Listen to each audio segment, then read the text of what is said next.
السلام علیکم ورحمۃ اللہ وبرکاتہ۔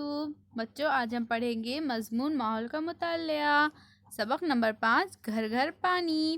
تو بچوں، اس سے پہلے کی ویڈیو میں ہم نے اس سبق کو آدھا پڑھا تھا، آج ہم اس کے آگے کا سبق پڑھیں گے۔ تو چلیے بچوں، ہم شروع کرتے ہیں۔ اونچائی پر نصب ٹنکیاں۔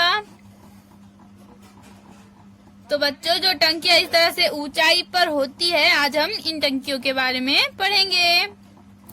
ہم یہ جانتے ہیں کہ پانی نیچے کی سمت بہتا ہے، لیکن اگر پانی اوپر چڑھانا ہو تو قوت لگانی پڑتی ہے۔ اس کے لیے کسی مشین کا استعمال کرنا پڑتا ہے۔ پانی اوپر چڑھانے کے لیے پمپ استعمال کرتے ہیں۔ پمپ چلانے کے لیے ڈیزل یا بجلی کا استعمال کیا جاتا ہے۔ بجلی کی ایجاد سے پہلے پانی کو خوب اونچائی تک پہنچانا ناممکن نہ تھا۔ بجلی سے چلنے والی مشین کا استعمال کر کے پانی کسی بھی بلندی تک پہنچایا جا سکتا ہے، جس کی وجہ سے پانی بلندی پر نصب ٹنکیوں میں ذخیرہ کر سکتے ہیں اور یہاں سے دور دراز واقع شہروں اور گاؤں تک پہنچایا جا سکتا ہے۔ پانی کی تخلیص کے مرکز سے تمام گھروں تک پانی پہنچانے سے پہلے کچھ بلندی پر نصب ٹنکی میں پانی کا ذخیرہ کیا جاتا ہے۔ اس ٹنکی سے ضرورت کے مطابق ایک بڑے نل کے ذریعے پانی چھوڑا جاتا ہے۔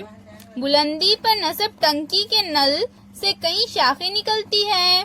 یہ شاخیں ٹنکی کے اطراف تمام بستیوں میں پانی پہنچاتی ہے۔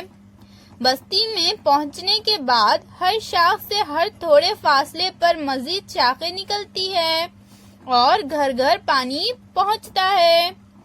کئی مقامات پر ایک ہی بستی میں 2-3 عوامی نل ہوتے ہیں۔ اطراف کے لوگ وہاں آ کر اپنے اپنے خاندانوں کے لیے پانی لے جاتے ہیں۔ پانی کے ذخیرے سے گھر تک پانی کا سفر۔ تو دیکھیے بچوں، یہاں پر بارش ہوں گی، بارش ہونے کے بعد کیا اس طرح سے بند بنا کر بارش کا پانی جمع کر لیا جاتا ہے۔ پھر یہ پانی گاؤں کے پانی میں یہاں پر ذخیرہ ہوگا، یہاں پر گاؤں کا پانی ذخیرہ ہوتا ہے، یہ یہاں پر اس طرح سے آئے گا۔ پھر یہ جو گاؤں کا پانی ہے وہ یہاں پر آئے گا، یہاں پر کیا ہوگا، پانی کی تخلیص ہوں گی۔ یہ کیا ہے، پانی کی تخلیص کا مرکز ہے، یعنی یہاں پر ہے تو پانی پینے کے قابل بنایا جاتا ہے۔ تو گاؤں کا پانی ذخیرے سے پھر تخلیص میں آئے گا، تخلیص کے مرکز میں آئے گا اور پھر یہاں سے جو ہے بلندی پر نصب ٹنکی میں جائے گا۔ پھر بلندی پر نصب ٹنکی سے بچوں پانی شہروں، گاؤں اور کارخانوں تک پہنچایا جاتا ہے۔ اس طرح سے بچوں بارش کا پانی صاف کر کے شہروں، گاؤں اور کارخانوں تک پہنچایا جاتا ہے۔ کیا آپ جانتے ہیں، پانی کے بغیر انسان زندہ نہیں رہ سکتا، اس لیے پانی کا منبع انسانی بستی سے قریب تر ہونا ضروری ہے۔ اسی لیے پرانے زمانے میں بڑی بڑی ندیوں کے قریب بستیاں آباد ہوئی۔ ہمارے ملک میں بھی ایسے کئی قدیم شہر ہیں۔ شمالی بھارت میں ہمارے ملک کی راجدھانی دہلی جمنا ندی کے کنارے آباد ہے۔ بہار میں گنگا ندی پر پٹنہ، تو مہاراشٹر کا شہر ناسک گوداوری کے کنارے آباد ہے۔ آج بھی کچھ بستیوں میں کنووں یا ہینڈ پمپ کا پانی استعمال کیا جاتا ہے، لیکن یہ پانی پینے سے پہلے اس بات کا اطمینان کرنا پڑتا ہے کہ کیا یہ پانی بے ضرر ہے۔ کنویں کا پانی بے ضرر نہ ہو تو اسے ابال لینا چاہیے تاکہ صحت کو کوئی خطرہ نہ ہو۔ کئی بستیوں میں ٹینکر کی مدد سے پانی پہنچایا جاتا ہے۔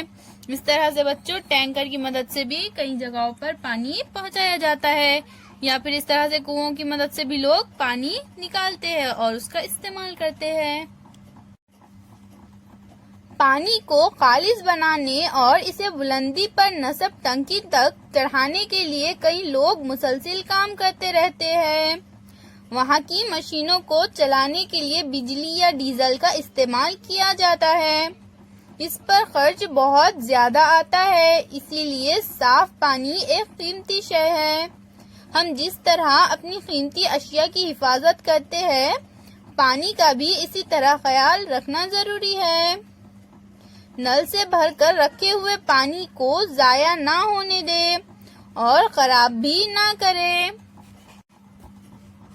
پانی کفایت شاری سے کیسے استعمال کرے؟ منہ دھونے کے بعد برتن میں بچا ہوا پانی آپ پھینک دیتے ہیں یا دوبارہ استعمال کے لیے رکھتے ہیں۔ روزانہ دانت صاف کرنے کے دوران نل سے مسلسل پانی بہنے دیتے ہیں یا درمیان میں نل بند کر دیتے ہیں۔ تو بچوں، ہم جب منہ دھوتے ہیں تو برتن میں جو پانی بچ جاتا ہے صاف، اسے ہمیں پھینکنا نہیں چاہیے بلکہ دوبارہ کسی اور کام کے لیے اس کا استعمال کرنا چاہیے۔ اور دانت صاف کرتے وقت بھی بچوں ہم درمیان میں کیا کرتے ہیں، کبھی کبھار نل کھلا چھوڑ دیتے ہیں، تو ہمیں ایسا نہیں کرنا چاہیے۔ جب ہم پانی کا استعمال نہیں کرتے تو ہمیں نل بند کر دینا چاہیے۔ کیا سبزیاں، پھل وغیرہ دھونے کے بعد استعمال کیا ہوا پانی پھینک دیتے ہیں یا پودوں کو ڈالتے ہیں؟ تو بچوں، سبزیاں، پھل وغیرہ ہم جب دھوتے ہیں تو ہمیں اس پانی کو پودوں میں ڈالنا چاہیے۔ کیا نل کے نیچے برتن دھوتے وقت پورا نل کھول کر پانی تیزی سے بہنے دیتے ہیں یا اتنا ہی نل کھولتے ہیں کہ برتن ٹھیک طرح سے دھل جائے؟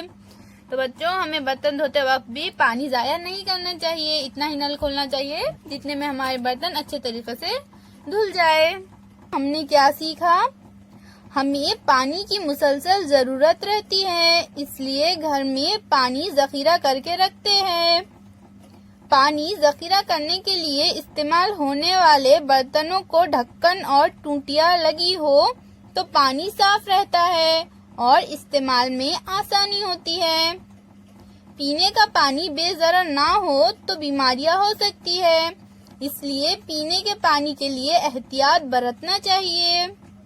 شہروں اور چھوٹے بڑے گاؤں میں پانی کی تخلیص کے مراکز اور آب رسانی کا انتظام ہوتا ہے۔ دیگر منبعوں کا پانی استعمال کرنے سے پہلے یہ اطمینان کر لینا چاہیے کہ پانی بے ضرر ہے یا نہیں۔ پینے کا پانی حاصل کرنا محنت اور خرچ کا کام ہے۔ پانی اچھی طرح سے ذخیرہ کرے اور اسے کفایت شاری سے استعمال کرے۔ پانی قیمتی شے ہے، اس کی حفاظت کرنا چاہیے۔ اللہ حافظ بچوں۔